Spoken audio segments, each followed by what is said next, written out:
할렐루야. 우리 특성이 저를 울리네요. 할렐루야. 예수님이 이렇게 어린 양을 이렇게 인도에 가잖아요.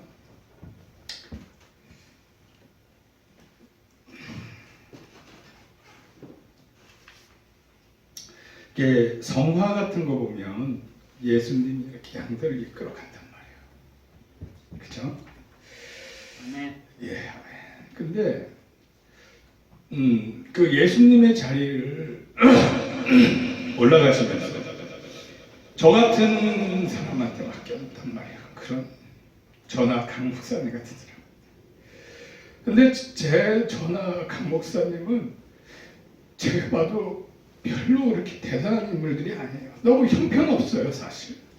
근데도 이 큰 일을 맡겨주셨단 말이에요. 그래서 저도 참 부족하지만 그냥 순종하는 건데, 네, 그렇습니다. 진짜. 에코 좀 줄이고 바람 사는 게 다 똑같아요. 주님이 울리시면 울어야죠. 콧물 흘려야죠. 그렇잖아요? 이 너무 은혜스러운 거예요. 너무 은혜스러운 거예요. 네. 그러니까 이제 부족하지만 저나 강 목사님이 그냥 주님이 이끄시는 대로 갈 테니까 여러분들도 저희를 위해서 기도하시면서 같이 잘 갑시다. 네. 그래서 우리 할렐루야.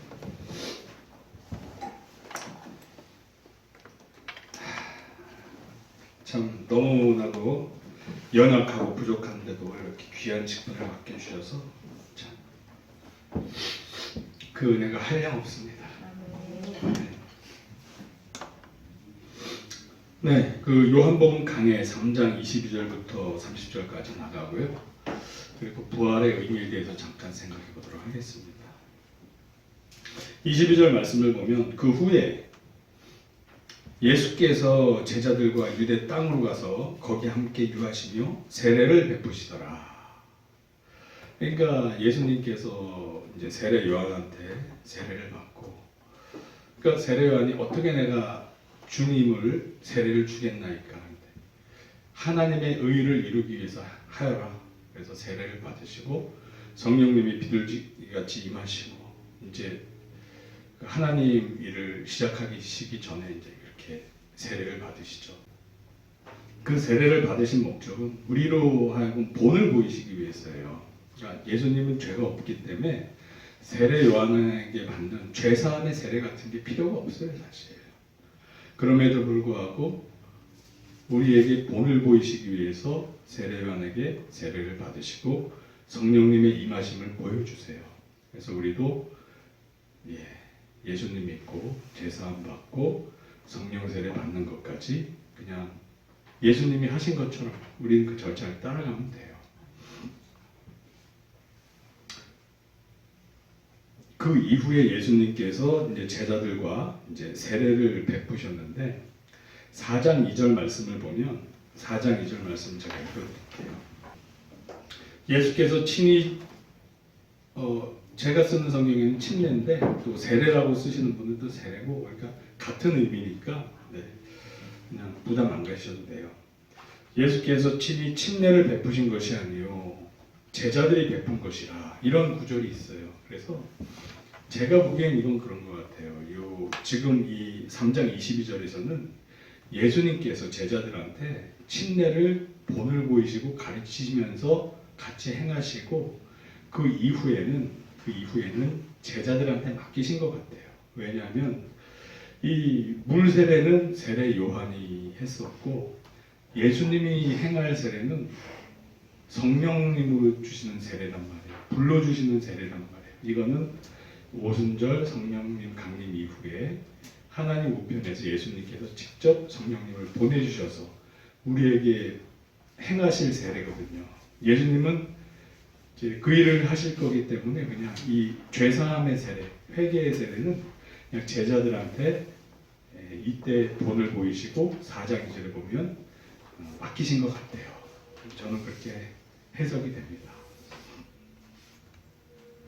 23절 요한도 살렘 가까움, 살렘이라는 뜻은 평화죠. 지명 이름이 참 좋아요. 평화. 가까운 에논, 에논은 샘이란 뜻이에요. 이렇게 물이 많으니까 샘이란 지명을 붙였겠죠. 에논에서 세례를 베푸니 거기 물이 많음이라. 그러므로 사람들이 와서 세례를 받더라. 24절 요한이 아직 옥에 갇히지 아니하였더라. 잠깐 여담으로 우리 오늘 이제 주일 11시 예배에 처음 참석하신 우리 형제님이 계신데 저쪽에 창가에 앉아 계시죠. 어저께 이제 기도를 받았어요. 기도를 받았는데 우리 싱크모에 박일흥 형제라고 있어요. 이 친구가 신유의 은사가 있거든요. 그래서 우리 저기 형제님을 기도를 해주는데 이렇게 좀 기도가 잘 들어간다고 그러더라고요. 그래서 형제님이 이렇게 이 뇌하수체가 좀 크대요. 근데 이제 그런 부분들이 그래서 목이 좀 뻣뻣하고 좀 이렇게 아팠는데 어깨 쪽하고 기도받고 좀 이렇게 좋아졌다고 해요. 그래서 예 그런 또 역사가 그래 아니 할렐루야 그런 역사가 이렇게 일어나고 있습니다. 네. 아멘. 제가 어제 아침에 꿈을 꿨는데요. 무슨 꿈을 꿨냐면 예쁜 물고기 2마리가 있는데 한 마리가 막 병들어서 죽어가요. 그래서 어제 제가 싱크모 모임할 때 되게 조심스러웠어요. 그 병들어 죽어가는 물고기가 과연 누굴까? 되게 염려하면서 기도하면서 그 싱크모 모임을 이끌었는데 나중에 지나고 보니까 그게 우리 형제님 같아요. 형제님이 아주 힘들었던 것 같아요. 그래서 지난주에 2부 예배 때도 그 주님의 손이 우리 형제님의 이렇게 마음을 만지시는 게 보였는데 어제는 또 다른 형제를 통해서 이렇게 치유의 또 역사가 있어서 예, 우리 형제님이 우리 교회를 통해서 예, 회복되고 또 이렇게 잘 또 쓰임 받기를 하나님께서 원하시는 것 같아요. 아멘. 할렐루야. 이제 빼도 박도 못하고 우리 교회 계속 가야 될 것 같아요. 이제 나중에 뭐 이제 부름 받아서 하나님의 일로 이렇게 또 파송되면 볼까 당분간 그죠? 네, 할렐루야. 할렐루야입니다. 네, 그래서 24절에 요한이 아직 옥에 갇히지 아니하였더라. 누가복음 3장 19절에서 20절 말씀을 보면 이 설명이 나와요. 세례 요한이 어떻게 옥에 갇혔는지. 본분왕 헤롯은 그의 동생의 아내 헤로디아의 일과 그러니까 자기 동생의 아내를 뺏은 거예요. 자기 조카기도 하대요. 예. 또 자기가 행한 모든 악한 일로 말미암아 요한에게 책망을 받고 그러니까 요한이 당시의 선지자로서 좀 용기 있게 목숨을 걸고 바른 소리를 한 거예요. 그렇게 하면 안 됩니다. 이런 식으로. 그래서 이제 미움털에 막힌 거예요. 20절 그 위에 한 가지 악을 더하여 요한을 옥에 가두니라. 그러니까 이 헤롯이 자기 동생의 부인을 뺏은 죄도 지었지만 선지자가 책망했을 때 회개치 않고 그 선지자까지 가둬버리는 한 가지 죄를 더하게 되는 거예요. 더 했어요. 근데 이제 세례요한이 옥에 갇혔다가 나중에 목배임을 당하잖아요. 그래서 저는 전에는 그랬어요. 뭐 이제 막 이 부분을 읽으면서 항상 마음이 아팠어요. 세례요한은 의인인데 이렇게 어이없게 비참하게 죽어야 될까? 세례요한은 의인인데 예수님의 주의 길을 예비한 훌륭한 이런 주님의 선지자인데 어이없게 이런 농간에 말려서 그냥 옥에 갇혔다 목 베어 죽어야 될까? 막 마음이 아팠어요. 제 어린 신앙에 이 구절을 읽을 때 이거 좀 약간 불합리한 거 아니야? 의인이면 잘 돼야지, 잘 풀려야지. 왜 이렇게 올바른 소리 했다고 목 베어 죽어야 되나? 그랬어요. 근데 하나님의 관점은 우리의 관점과 다르더라고요. 왜냐하면 세례 요한의 사명은 여기까지였어요. 더 남아 있어봐야 주님의 사역에 걸리적거릴 수 있어요. 오히려. 왜냐하면 여기 그 다음 절에 나와요. 벌써 세례 요한의 제자들과 예수님의 제자들 간에 말다툼 같은 것도 일어나요. 왜냐하면 예수님이 이쪽에서 세례를 하고 이쪽에서 세례 요한이 세례를 하니까 누구의 세례가 더 근거 있는 거냐, 하나님 뜻에 합당한 거냐, 막 이런 자기네들끼리 논쟁이 생기는 거예요. 세례 요한의 사명은 예수님이 그리스도다, 메시아다라는 것만 밝히면 그 사명은 끝나는 거였어요. 하나님은 어떤 하나님? 아브라함의 하나님, 이삭의 하나님, 야곱의 하나님. 죽은 자의 하나님이 아니라 산 자의 하나님이라고 그래요. 이게 말이 돼요? 이미 아브라함, 이삭, 야곱, 요셉 이런 사람들은 벌써 오래전에 돌아가신 분들이에요. 근데 이 사람들의 하나님인데 산자의 하나님이래요. 이게 의미하는 바가 커요.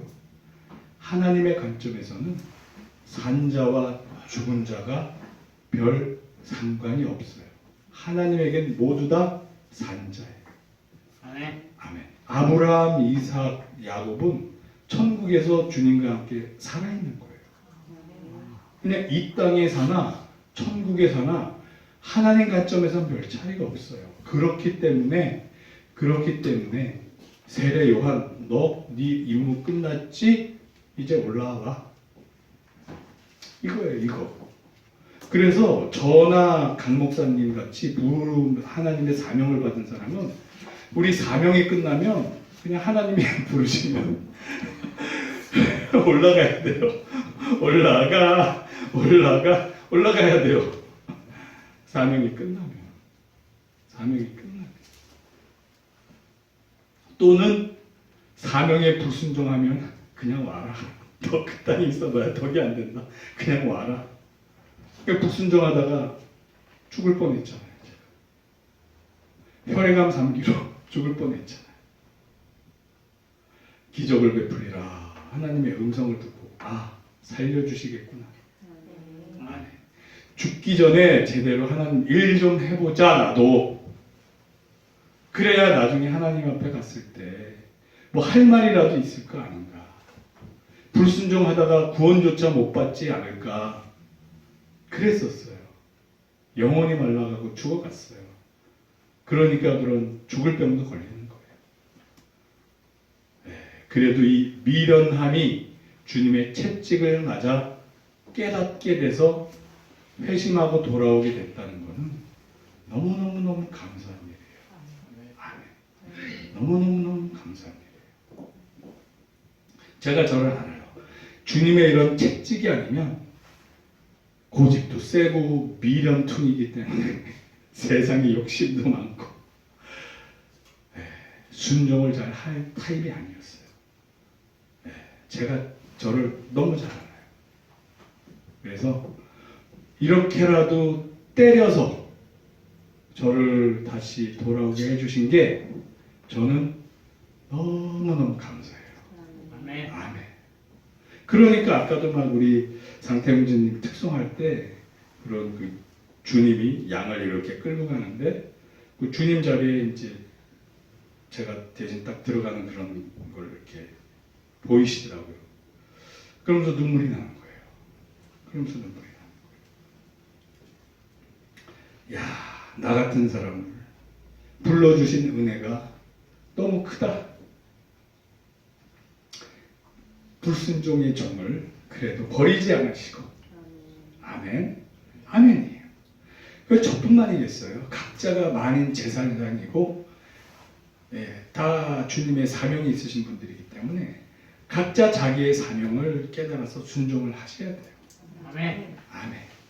저는 이 부르심에 따라 하나님께 평가받을 거고 또 각자는 각자의 사명에 따라 또 평가를 받게 돼요. 예. 우리 좋으신 예수님만 믿고 가면 승리하고 천국의 상급을 쌓을 수 있습니다. 아멘. 아멘. 아멘. 할렐루야. 그래서 이제는 세례 요한의 이런 억울하게 죽은 것 같은 이런 모습도 그냥 하나님의 섭리 속에서 이해가 돼요. 초신자 때는 너무 마음이 아팠어요. 막 혼자 성경 읽으면서 혼자 막 마음 아파했어요. 마음 아파. 어이없게 이렇게 죽어야 되나? 의인이? 막 그랬는데 이제는 하나님의 섭리 안에 있다. 죽은 자나 산 자나 차이가 없다. 하나님 관점에서 오히려 사명 마치고 영광의 천국에 바로 데려가셨구나. 이렇게 이해가 되는 거예요. 아멘. 아멘. 아멘.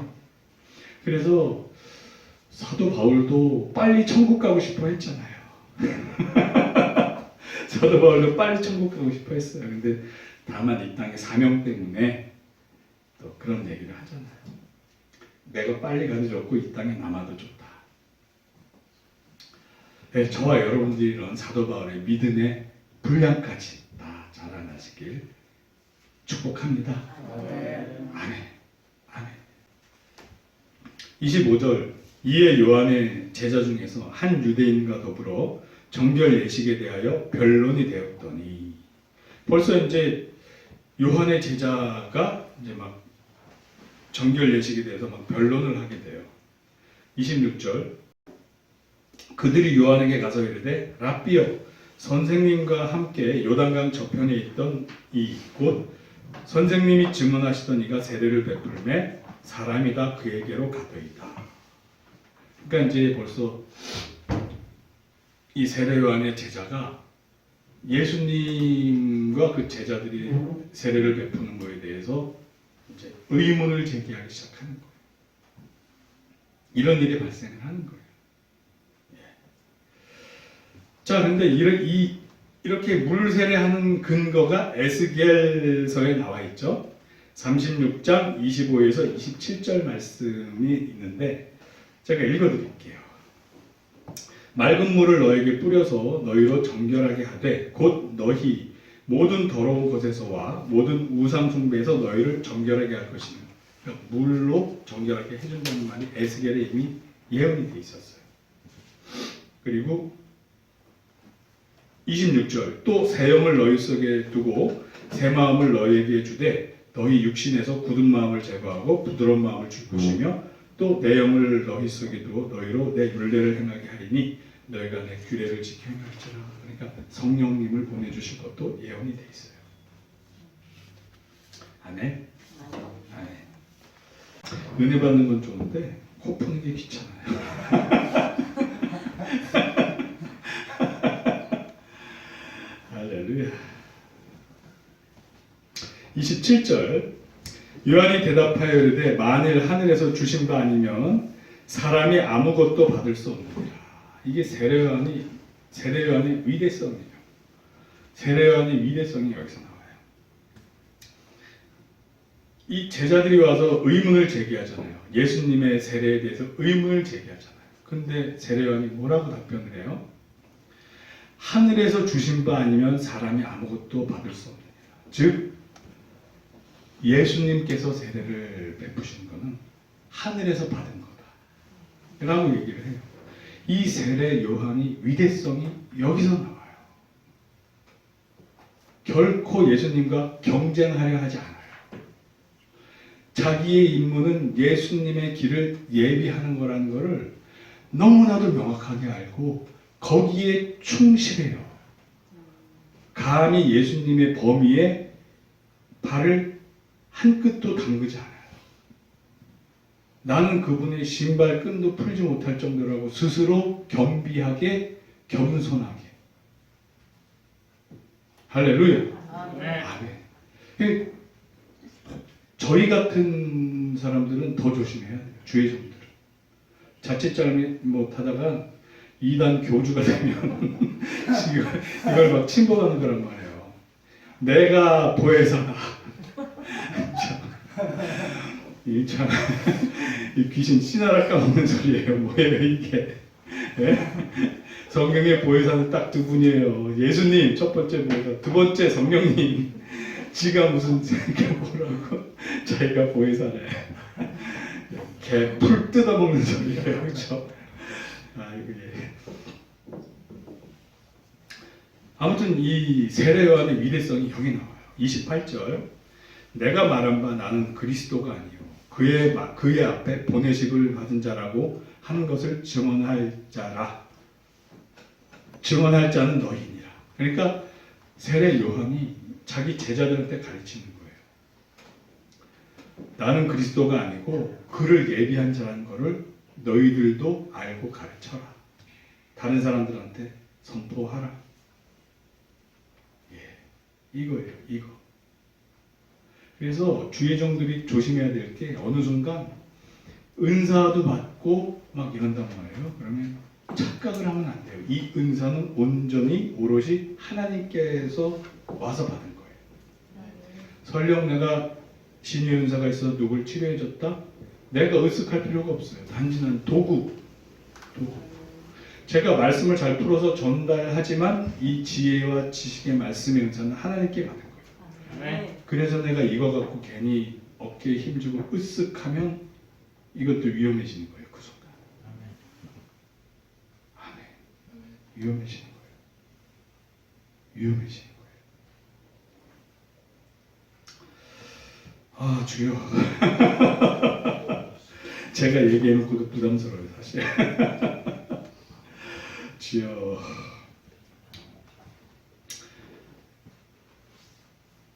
이 세례 요한이 그래서 자신의 사명을 명확히 인식하고 있었고 성령 충만한 사람의 특징인 겸손함을 가지고 있었어요. 겸손함의 대표는 누구죠? 예수 그리스도. 예수 그리스도. 예수 그리스도께서 겸손함의 대표자예요. 아멘. 마태복음 11장 28에서 30절 말씀을 보면 수고하고 무거운 짐진 자들아 다 내게로 오라. 내가 너희를 쉬게 하리라. 나는 마음이 온유하고 겸손하니 나의 멍에를 메고 내게 배우라. 나는 마음이 온유하고 겸손하다고 말씀하고 계세요. 그리고 빌립보서 2장 5절에서 8절 말씀, 오늘 부활절과도 많이 연결이 되어 있죠. 너희 안에 이 마음을 품으라. 곧 그리스도 예수의 마음이니 그는 근본 하나님의 본체이나 하나님과 동등됨을 취할 것으로 여기지 아니하시고 오히려 자기를 비워 종의 형체를 가지사 사람들과 같이 되셨고 사람의 모양으로 나타나사 자기를 낮추시고 죽기까지 복종하셨으니 곧 십자가에 죽으십니다. 이 겸손. 조물주께서 창조자께서 그냥 다운그레이드해서 이 땅에 내려오신 거예요. 자기의 피조물의 형상을 그대로 입고 내려오셔서 죽기까지 순종을 하시는 거예요. 이 겸손. 근데 왜 이렇게 겸손하셨죠? 우리를 사랑해서, 우리를 구하시기 위해서. 아멘. 히브리서에 보면 기쁨으로 이 십자가를 지셨다고 해요. 기쁨으로. 왜? 사랑 때문에 내가 지은 내 자녀들이 죽어가는 게 너무 아파서 그 사랑 때문에 내가 대신 죽어줄게. 내가 너희를 위해서 내가 대신 죽어줄게. 대신에 너희는 살아봐. 물론 예수님도 부활하셨어요. 대신 사셨어요. 다시 사셨어요. 아멘. 할렐루야. 그래도 인간으로서 죽은 만큼 두려운 게 어디 있고 하기 싫은 게 어디 있어요. 그러니까 겟세마네 동산에서 예수님도 이 잔을 나에게서 넘기시옵소서 기도하셨잖아요. 그러나 나의 뜻대로 마오시고 아버지의 뜻대로 되기를 원하나이다. 아멘. 이게 바로 우리의 자세여야 돼요. 우리의 자세. 인간적으로는 좀 힘들고 싫어도 주님의 뜻대로 살겠습니다. 아멘. 아멘이에요. 자, 그리고 여기서 일단 끊고 부활절의 의미를 조금 생각해 보자고요. 오늘이 부활절인데 예수님께서 이렇게 십자가 지시고 다시 사셔서 우리의 신랑이 되셨어요. 우리의 신랑이 되셨어요.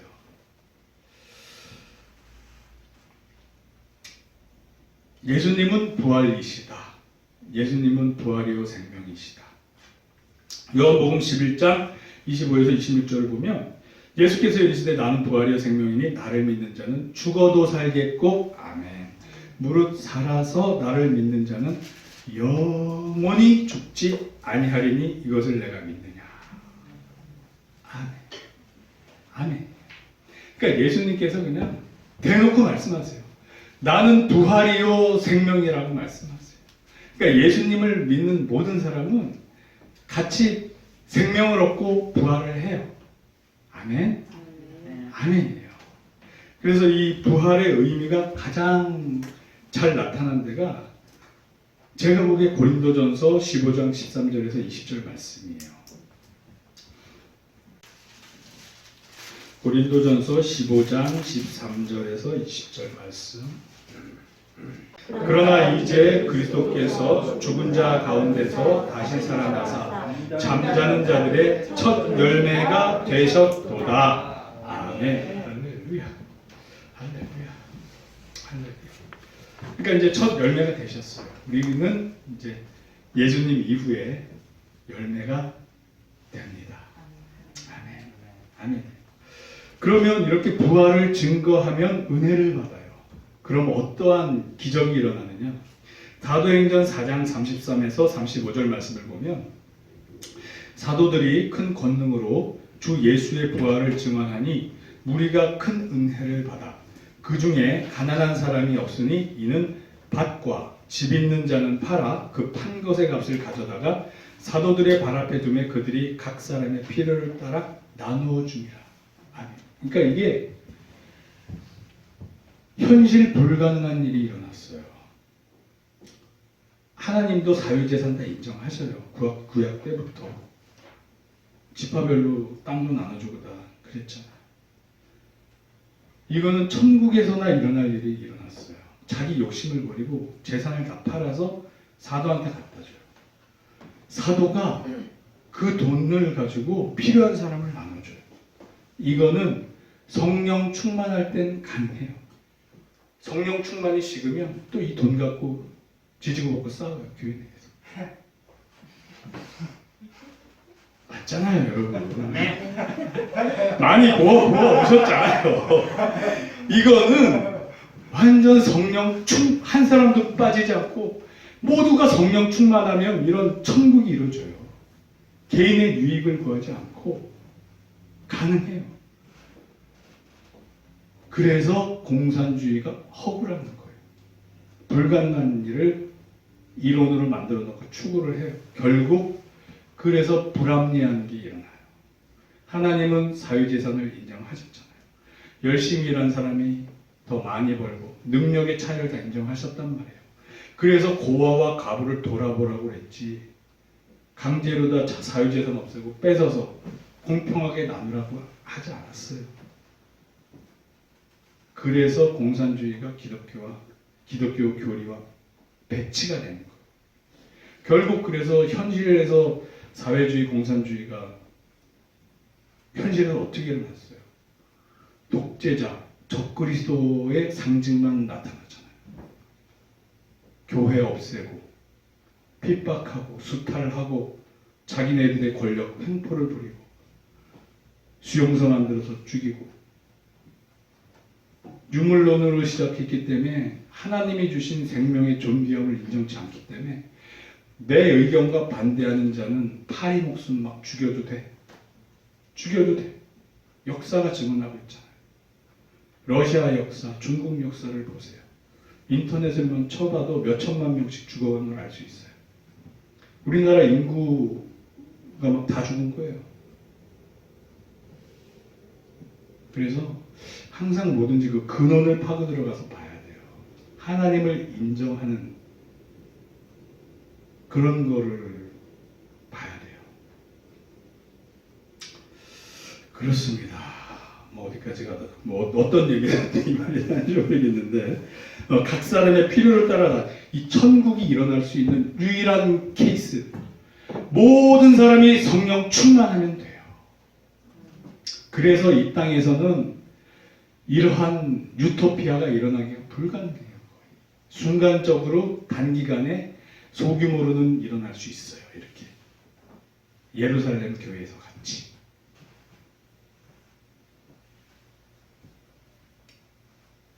아멘. 아멘. 아멘. 하지만 우리는 하나님 나라는 먹는 것과 마시는 것이 아니에요. 오직 성령님 안에 있는 의와 평강과 희락이다. 우리는 이 천국을 우리 마음에서 놓치고 살면 안 돼요. 설령 믿음이 약하고 성령 충만하지 못한 우리 이웃들이 있더라도 나는 이 천국을 누리면서 살아야죠. 아멘. 아멘. 아멘이에요. 아멘. 그래서 우리의 부활이 결과가 어떤가 한번 보자고요. 누가복음 20장 34절에서 36절을 보면 그냥 제가 읽어드릴게요. 예수께서 이르시되 이 세상의 자녀들은 장가도 가고 시집도 가되 저 세상과 및 죽은 자 가운데서 부활함을 얻기에 합당히 여김을 받은 자들은 장가가고 시집가는 일이 없으며 그들은 다시 죽을 수 없나니 이는 천사와 동등이요 부활의 자녀로서 하나님의 자녀임이라. 그러니까 우리는 이제 부활하면 천사와 똑같이 비슷하게 되는 거예요. 그냥 결혼도 안 해요. 결혼도 안 해요. 자녀도 안 낳고. 그러나 저와 같은 우리 싱글들이 우리 교회에 많잖아요. 미혼이든 재혼이든 싱글들이 우리 교회에 많아요. 그러나 하나님께서 우리 생육하고 번성하라고 하셨잖아요. 그리고 또 가정을 통해서 천국을 이루시길 원하시잖아요. 그래서 이 땅에서 그래도 가정 천국도 저와 여러분들이 누리시는 축복이 있기를 축원합니다. 아멘. 아멘. 우리 교회에 좋은 일 있을 거예요. 계속 앞으로. 좋은 일 있을 거예요. 아멘. 그렇습니다. 네, 그렇습니다. 저는 마라나타 주 예수여 오시옵소서 은혜 받다가도 주님 저 장가 간 다음에요. 주님 저 장가 간 다음에 저는 가정 천국 한번 맛보고 싶어요. 아직 경험이 없잖아요. 네, 그래요. 근데 이미 경험하신 분들은 막 마라나타 막 주여 어서 오시옵소서 막 이러시는 분들도 계신데 그 맛을 못 본 사람은 그래도 그 맛을 한번 보고 싶거든요. 달든 쓰든 한번 맛 좀 보자 이거란 말이에요. 네, 그래서 우리의 마음을 잘 아시는 주님께서 기회를 다 주실 줄 믿습니다. 아멘. 아멘. 네. 아멘입니다. 그래서 오늘이 부활절, 주님이 부활하신 날, 우리를 위해서 십자가 정말 고통을 겪으시고 기쁨으로 겪으셨어요. 우리도 이웃 사람을 위해서 기쁨으로 이제 그렇게 기쁨으로 이웃 사람을 사명을 잘 감당하는 저와 여러분들 되기를 축원합니다. 아멘. 아멘.